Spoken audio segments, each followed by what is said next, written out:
Good morning guys. आज हम लोग पढ़ने वाले हैं 21 अगस्त के करंट अफेयर। उससे पहले हम लोग कल यानी कि 20 अगस्त के क्वेश्चन का रिवीजन करेंगे। तो देखते हैं हमारा पहला क्वेश्चन क्या है। पहला क्वेश्चन हमारा रेस से है कि Spanish grand prix formula 1 race 2020 का खिताब किसने जीता है। तो इसको जीता है किसने? लुइस हैमिल्टन ने इसको जीता है। फिर है हमारा कि यूपी सरकार के कैबिनेट मंत्री चेतन चौहान का 16 अगस्त को निधन हो गया। ये किस खेल के मशहूर खिलाड़ी रह चुके हैं? तो क्रिकेट के मशहूर खिलाड़ी रह चुके हैं और 70s के दशक में इनका और सुनील गावस्कर जी की जोड़ी जो है वो काफ़ी मशहूर थी। फिर हमारा चंद्रयान 2 ऑर्बिटर ने 12 अगस्त को चंद्रमा पर क्रेटर की तस्वीर ली। इसरो ने इस क्रेटर का नाम क्या दिया है? तो विक्रम साराभाई के नाम पे दिया है क्रेटर का नाम। क्यों? क्योंकि 12 अगस्त को उनका जन्मदिवस मनाया गया है और उन्हीं को श्रद्धांजलि देने के लिए यह नाम रखा गया है। ठीक। फिर हमारा मध्य प्रदेश सरकार ने चंबल प्रोग्रेस वे का नाम किसके नाम पर करने का ऐलान किया है? तो अटल बिहारी वाजपेयी चंबल प्रोग्रेस वे इसका नाम रखा जाएगा। ठीक। फिर हमारा कि किस केंद्र शासित प्रदेश ने 16 अगस्त को अपना 59वां डी ज्यूर दिवस मनाया है? तो यहाँ पे पुदुचेरी ने मनाया है अपना 59वां डी ज्यूर दिवस। अगला क्वेश्चन है हमारा कि हाल ही में अशोक लवासा ने अपने पद से इस्तीफा दे दिया। वह क्या थे? तो ये चुनाव आयुक्त थे। अच्छा, इस्तीफा क्यों दिया? क्योंकि इनको एशियन डेवलपमेंट बैंक का उपाध्यक्ष बनाया गया है। ठीक। और ऐसा दूसरी बार हुआ है जब किसी चुनाव आयुक्त ने अपने कार्यकाल को पूरा होने से पहले ही इस्तीफा दे दिया है। ओके। फिर हमारा गोवा की राज्यपाल का प्रभार किस राज्य के गवर्नर को सौंपा गया है? तो महाराष्ट्र के गवर्नर को सौंपा गया है। और महाराष्ट्र के गवर्नर कौन है?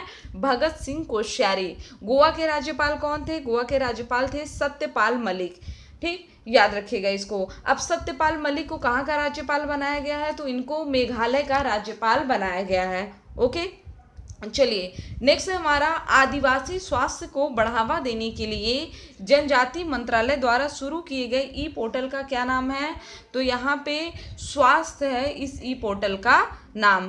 फिर हमारा सत्यपाल मलिक वाला मैंने आपको बता ही दिया कि इनको मेघालय का राज्यपाल बनाया गया है। ठीक, चलिए नेक्स्ट हमारा विश्व मानवता दिवस कब मनाया जाता है? तो हर साल 19 अगस्त को विश्व मानवता दिवस मनाया जाता है। अब हम लोग पढ़ेंगे आज के पहले क्वेश्चन को। पहला क्वेश्चन हमारा ICMR और NCDIR द्वारा जारी आंकड़ों की पुष्टि कीजिए। तो इसमें पहला क्या है कि इस रिपोर्ट के अनुसार 2025 तक भारत में कैंसर के मामलों की संख्या बढ़कर कितनी हो जाएगी? 15.6 लाख होने की संभावना है। कितनी? 15.6 लाख होने की संभावना है, याद रखिएगा। अच्छा, कैंसर दिवस कब मनाया जाता है? तो विश्व कैंसर दिवस मनाया जाता है 4 फरवरी को। ठीक। फिर हमारा वर्ष 2020 में कैंसर के कुल मामलों में तंबाकू के कारण होने वाले कैंसर का योगदान कितना है? 27.1% हो सकता है। ठीक, याद रखिएगा, मतलब इसी के आसपास होगा। तो राइट आंसर क्या हो जाएगा? यहाँ पे ए और बी दोनों सही है। अब यहाँ पे देख लेते हैं दोनों का फुल फॉर्म, लाइक ICMR और NCDIR, ये इंपॉर्टेंट है। ICMR का फुल फॉर्म आप सभी को पता होगा, Indian council of medical research. दूसरा NCDIR क्या है? National centre for disease informatics and research. ठीक, याद रखिएगा। दूसरा वाला थोड़ा ज़्यादा इंपॉर्टेंट है तो इसको जरूर याद रखिएगा। ठीक है, चलिए अब एक बार देख लेते हैं। यहाँ पे एक तो हम लोगों ने पढ़ लिया, दूसरा क्या है? इसके अनुसार चलो 15.6 लाख होने की संभावना है, लेकिन इससे कितने प्रतिशत की वृद्धि होगी 2025 तक कैंसर के मामलों में? तो 12% की वृद्धि होगी। ठीक, बाकी तंबाकू के कारण जो कैंसर हो रहा है ये मैंने आपको बता दिया। अच्छा, सबसे ज़्यादा तंबाकू के कारण कैंसर कहाँ पे हो रहा है? तो ये उत्तर पूर्वी क्षेत्रों में सबसे ज़्यादा हो रहा है। अब अगर हम लोग मेल और फीमेल की बात करें तो भारत में हर 1 लाख पुरुष पर कैंसर की सबसे अधिक मात्रा कहाँ पे है? मिजोरम में 269.4 लोगों को क्या है? कैंसर। मिजोरम की कैपिटल है आइजोल, आइजोल में पाई गई है। ठीक, फिर है हमारा कैंसर की सबसे कम दर कहाँ है? तो महाराष्ट्र में। पुरुषों की बात हो रही है, यम यम याद कर लीजिए, मिजोरम में सबसे ज़्यादा, ठीक है, और महाराष्ट्र में सबसे कम दर नोट की गई। यहाँ पे 39.5% उस्मानाबाद और बीड जिले में दर्ज की गई है। ठीक। अब पुरुषों की बात कर ले रहे हैं हम लोगों ने, तो महिलाओं की बात कर लेते हैं। यहाँ पे प्रति 1 लाख महिलाओं में कैंसर की सबसे अधिक दर कहाँ पे है? अरुणाचल प्रदेश में है।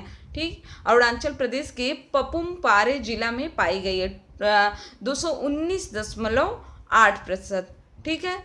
उसके बाद है हमारा, जबकि कैंसर की सबसे कम दर कहाँ पे पाई गई है? तो ये भी महाराष्ट्र के उस्मानाबाद और बीड जिले में दर्ज की गई, कितना? 49। जबकि अगर हम महिलाओं और पुरुषों की बात करें तो देखिए महिलाओं में जो कैंसर है वो ज़्यादा यहाँ पे दिख रहा है।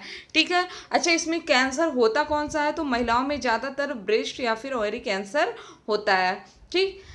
तंबाकू के कारण किसी भी प्रकार के उपयोग से संबंधित कैंसर देश के पूर्वोत्तर क्षेत्र में खासतौर पर पुरुषों में सबसे अधिक पाया जाता है, क्योंकि देखा जाता है तो सबसे ज़्यादा नशा कौन करता है? पुरुष करते हैं। रासायनिक कारक क्या है? एस्बेस्टस है, तंबाकू के धुएं के घटक हैं, एफ्लाटॉक्सिन है और आर्सेनिक युक्त जल का उपयोग जो है कैंसर के प्रमुख कारणों में से एक है। और ये तो रासायनिक कारक हो गया। जैविक कारक क्या है? वायरस है, बैक्टीरिया है या फिर परजीवी के संक्रमण से भी कैंसर होता है। ठीक। विश्व भर की बात करें तो 4 फरवरी को कैंसर दिवस मनाया जाता है, जबकि भारत में हर साल 7 नवंबर को राष्ट्रीय कैंसर जागरूकता दिवस मनाया जाता है। ठीक। चलिए, अब हमारा अगला क्वेश्चन जो कि रैंकिंग से है, इसमें क्या है? हाल ही में जारी एरिया रैंकिंग 2020 में सही जोड़े का मिलान करिए। तो यूनिवर्सिटी है और इनको कौन सा रैंक दिया गया? अच्छा, एरिया का ये क्या है? Atal ranking of institution on innovation achievement. ठीक है, याद रखिएगा इसको। तो इसमें जो आईआईटी मद्रास है, आपको पता है काफ़ी अच्छा काम करता है। अगर हम लोग बात करें, सबसे पहला स्वदेशी माइक्रो प्रोसेसर किसने बनाया है? तो आईआईटी मद्रास ने बनाया था, पिछले साल ही बनाया था। ठीक है। तो यहाँ पे आईआईटी मद्रास नंबर 1 पे है। दूसरा है हमारा आईआईटी बॉम्बे, तो आईआईटी बॉम्बे नंबर 2 पे है। ठीक। तीसरा है हमारा क्या है यहाँ पे? आईआईटी दिल्ली नंबर 3 पे है। और उसके बाद है आईआईटी बेंगलुरु, तो ये है 4th नंबर पे।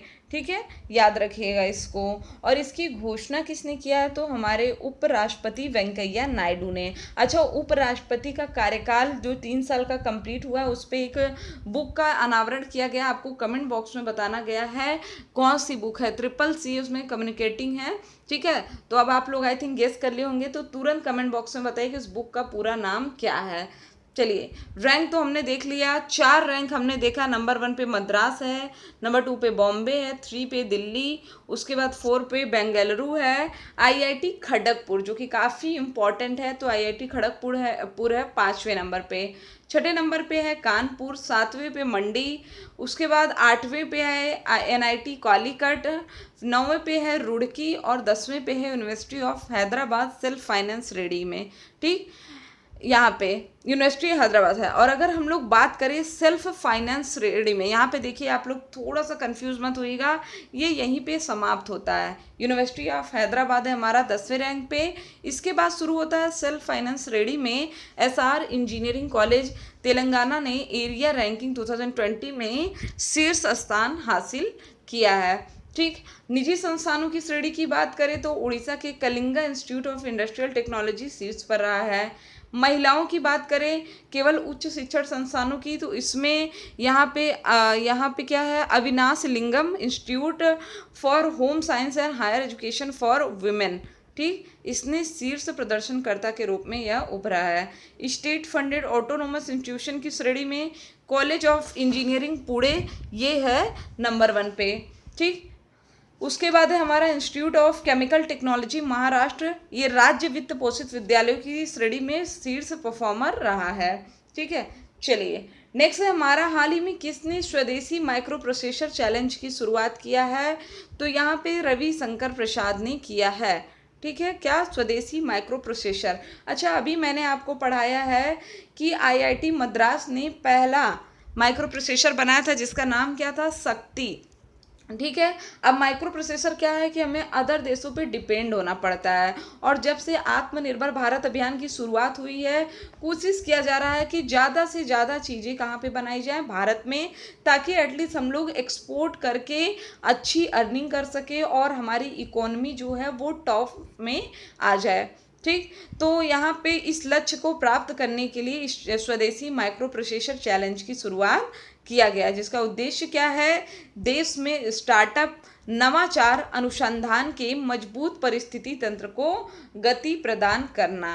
और इस चुनौती की जो पुरस्कार राशि है वो 4.3 करोड़ रुपए है। Centre for development of advance computing और आईआईटी मद्रास ने शक्ति और वेगा नामक दो माइक्रो प्रोसेसर विकसित किए, जिसमें शक्ति 32 बिट प्रोसेसर है और वेगा 64 बिट प्रोसेसर है। फिर हमारा, किस देश ने सेना में विद्रोह करके राष्ट्रपति और प्रधानमंत्री को हिरासत में ले लिया है? ठीक। तो यहाँ पे मैं आपको बता दूं, आंसर तो राइट है हमारा, माली है। माली कैसी कंट्री है? तो ये एक अफ्रीकन कंट्री है जिसकी कैपिटल क्या है, बमाको है इसकी कैपिटल, याद रखिएगा। ठीक। माली गणराज्य क्या है, अफ्रीका में स्थित, पश्चिमी अफ्रीका में स्थित एक लैंड लॉक कंट्री है, बोले तो चारों तरफ से स्थल रुद्ध देश है। ठीक, याद रखिएगा। अब इसके बारे में थोड़ा सा डिटेल देखते हैं हम लोग। वहाँ पे हालात इतने खराब हैं कि संयुक्त राष्ट्र ने विद्रोही सैनिकों से अपील की है कि वे बिना किसी शर्त के राष्ट्रपति और प्रधानमंत्री को रिहा करें, और अब दोनों ने अपने पद से इस्तीफा दे दिया है, मतलब कि अपने मन से नहीं दिया, इनको हिरासत में लेने के बाद ज़बरदस्ती इनसे इस्तीफा दिलवाया गया है। वहाँ पे काफ़ी लंबे टाइम से इनके लिए विद्रोह चल रहा था, बाद में जब नहीं होता है तो क्या होता है, डायरेक्टली उनसे इस्तीफा दिलवाया जाता है। ठीक। इसके बाद यहाँ पे जो सीनियर मिलिट्री ऑफिसर हैं उनको भी बंदी बनाया जाता है। प्रधानमंत्री बाउबो सीसे के घर को घेरा जाता है, और इसके बाद प्रेसिडेंट इब्राहिम बाउबकर कीता, इनके घर को घेरा जाता है, और फिर दोनों से ज़बरदस्ती इस्तीफ़ा लिया जाता है। और इससे पहले अगर हम लोग बात करें तो 2012 में भी सैन्य तख्ता पलट हो चुका है माली में। ठीक, याद रखिएगा। अगला है हमारा कि किस पड़ोसी देश ने 15 अगस्त वाले दिन को राष्ट्रीय शोक दिवस के रूप में मनाया है? तो भारत में स्वतंत्रता दिवस के रूप में मनाया जाता है और बांग्लादेश में शोक दिवस के रूप में मनाया जाता है। 14 अगस्त को क्या होता है? 14 अगस्त को मनाया जाता है क्या, पाकिस्तान स्वतंत्रता दिवस मनाया जाता है। ठीक। 19 अगस्त को मानवता दिवस के रूप में मनाया जाता है। अच्छा, क्यों मनाया जाता है शोक दिवस के रूप में? तो 1975 को बांग्लादेश के संस्थापक शेख मुजाबिर की निर्मम हत्या कर दी जाती है 15 अगस्त के दिन ही, इसी वजह से इसको मनाया जाता है शोक दिवस के रूप में। और इनकी जो फैमिली थी उनकी भी हत्या कर दी जाती है। ठीक है, याद रखिएगा। और बांग्लादेश की पीएम है शेख हसीना, उन्होंने श्रद्धांजलि दिया। और अगर हम लोग बात करें कि शेख मुजाबिर हैं कौन, तो ये हैं नहीं थे, ये 1971 में देश के प्रधानमंत्री बने थे 17 अप्रैल को। ठीक। तो अभी एप्लीकेशन आ गया है, जिन लोगों ने ऐप को इंस्टॉल नहीं किया है वो ऐप को इंस्टॉल कर लेंगे और रेटिंग और रिव्यू देना नहीं भूलेंगे। जल्द ही आपके लिए पेड कोर्स लॉन्च हो जाएगा, तो जितने भी लोग दिल्ली कांस्टेबल, दिल्ली पुलिस की तैयारी कर रहे हैं वो लोग तैयार हो जाएं। Delhi police, Bihar SI, UP SI, PCS, इन सभी की क्लासेस शुरू होने वाली हैं, जल्दी ही आपको खुशखबरी दी जाएगी। ठीक, चलिए अब हम लोग बात करते हैं अगले क्वेश्चन की। क्वेश्चन हमारा कि किस राज्य ने अपने राज्य से संबंधित लोगों को सभी सरकारी नौकरी को आरक्षित करने की घोषणा किया है? तो ऐसा किसने किया है? मध्य प्रदेश सरकार ने। अच्छा, कोरोना वायरस की वजह से बहुत सी चीज़ों में बदलाव देखा जा रहा है, क्योंकि सबसे पहले तो क्या था कि सभी स्टेट के लोग बाहर जाके जॉब करते थे, लेकिन कोरोना काल में जो मैक्सिमम स्टेट के लोग जो बाहर जाके काम करते थे वो क्या हुआ, वो घर वापस आ गए हैं। और इस हाल में ये बड़ा चैलेंजिंग हो जा रहा है कि कैसे लोगों को जॉब दिया जाए। ठीक, देखा जाएगा तो अनएम्प्लॉयमेंट रेट जो अभी हम लोग इंडिया में पढ़ रहे थे कि पिछले 45 साल में सबसे ज़्यादा है, कोरोना की वजह से ये और ज़्यादा बढ़ता ही चला जा रहा है। ठीक, तो इसको याद रखिएगा, इंपॉर्टेंट क्वेश्चन है। अच्छा, मध्य प्रदेश सरकार की बात आई है तो इससे रिलेटेड कुछ क्वेश्चन पढ़ लेते हैं। जैसे अभी हाल ही में मध्य प्रदेश सरकार ने चंबल प्रोग्रेस वे का नाम बदल करके क्या रखा गया है, अटल बिहारी वाजपेयी प्रोग्रेसिव वे कर दिया है। इसके अलावा एक इम्पॉर्टेंट व्यक्ति थे राहत इंदौरी, जो कि मध्य प्रदेश के प्रसिद्ध उर्दू शायर और गीतकार थे। इनका निधन हो गया है कब, 11 अगस्त को। ठीक, ये भी याद रखिएगा। चलिए नेक्स्ट क्वेश्चन की बात करते हैं। हाल ही में भारतीय मूल के किस चिकित्सक को यूके कोविड-19 कार्य के लिए पुरस्कार जीता है? तो यहाँ पे रवि सोलंकी ने जीता है। ठीक है, रवि सोलंकी ने अवार्ड जीता है। भारतीय मूल के एक चिकित्सक रवि सोलंकी को महामारी सेवा के लिए यूके के royal academy of engineering president के विशेष पुरस्कारों के लिए 19 विजेताओं में से एक विजेता के तौर पर नामित किया गया है। वो एक ऐसे चिकित्सक है जिन्होंने न्यूरो डिजेनरेटिव रोगों पर काम कर रहे हैं और मशीन लर्निंग में काम करने वाले एक इंजीनियर रेमंड सिम्स के साथ उनके स्वैच्छिक काम के लिए नई राष्ट्रीय स्वास्थ्य सेवा चैरिटीज हीरोज के लिए इनको एक सुरक्षित और पूरी तरह से कार्यशील वेबसाइट बनाने में मदद करने के लिए सम्मानित किया गया है। फिर हमारा मड़ुआडीह रेलवे स्टेशन, जिसे बनारस का नाम दिया है, किस राज्य में स्थित है? बहुत ही इजी क्वेश्चन है, इसको थोड़ा सा ट्विस्ट करके पूछा जा सकता था, लेकिन ये कहाँ पे स्थित है? ऑब्वियस सी बात है, उत्तर प्रदेश में स्थित है। ठीक है, तो यहाँ पे गृह मंत्रालय ने अनुरोध भेजा है इसको चेंज कराने के लिए, याद रखिएगा। फिर हमारा सुप्रीम कोर्ट ने सुशांत सिंह राजपूत की मौत की जांच है ये किस एजेंसी को? तो अभी सबको पता है, काफ़ी चर्चित न्यूज है, ये दिया गया है सीबीआई को। ठीक है, central bureau of investigation, Hindi में बात करें तो केंद्रीय अन्वेषण ब्यूरो। ठीक, ये भारत की प्रमुख जांच एजेंसी है और इसको दिया गया है अब सुशांत सिंह राजपूत के केस को सॉल्व करने के लिए। ठीक, होता क्या है कि बिहार सरकार यहाँ पे एक प्रॉब्लम हो जाती है जिसमें सुप्रीम कोर्ट ने कहा कि बिहार सरकार को इस बात का अधिकार है कि वह सुशांत सिंह के पिता की शिकायत पर दर्ज केस को सीबीआई को रेफर करे, और ये केस कहाँ पे दर्ज है? पटना में। जबकि अगर हम लोग बात करें तो ये घटना कहाँ की है? मुंबई की। अगर देखा जाए तो ये किसकी रिस्पॉन्सिबिलिटी बनती है? मुंबई की जो पुलिस है। ठीक, क्योंकि वहाँ पे ही सुशांत सिंह राजपूत की मृत्यु हुई थी, लेकिन पिता की शिकायत पर मुंबई पुलिस ने एफआईआर दर्ज नहीं किया तो पटना में एफआईआर दर्ज करवाई गई। ठीक है, याद रखिएगा। इनकी मृत्यु कब हुई थी? तो 14 जून को इनकी मृत्यु हो गई थी। फिर हमारा पिक्सेल का आविष्कार करने वाले कंप्यूटर वैज्ञानिक का निधन हो गया। उनका नाम क्या था? इनका नाम था रसेल किर्स, याद रखिएगा। अच्छा, माउस के आविष्कारक का भी हाल ही में निधन हुआ है, तो आपको कमेंट बॉक्स में बताना है कि माउस के आविष्कारक कौन है। ठीक, तो पिक्सेल का आविष्कार करने वाले दुनिया की पहली डिजिटल तस्वीर को स्कैन करने वाले कंप्यूटर वैज्ञानिक रसेल किर्स का निधन हो गया। उन्होंने अपने बेटे की 2x2 इंच की छोटी black and white digital image बनाई थी, जो कि कंप्यूटर में स्कैन की गई पहली तस्वीर थी। दुनिया का पहला प्रोग्रामेबल कंप्यूटर, ऐसी बोले तो स्टैंडर्ड ईस्टर्न ऑटोमेटिक कंप्यूटर भी इन्होंने विकसित किया। 5 दशकों तक ये अमेरिका के राष्ट्रीय मानक ब्यूरो के शोध वैज्ञानिक के रूप में काम किए हैं। ठीक, तो आज के लिए बस इतना ही। वीडियो अच्छा लगे तो चैनल को सब्सक्राइब करें, शेयर करें और लाइक करना ना भूलें। डेली अपडेट्स पाने के लिए बेल आइकन पर जरूर क्लिक करें। Thank you friends, thank you so much.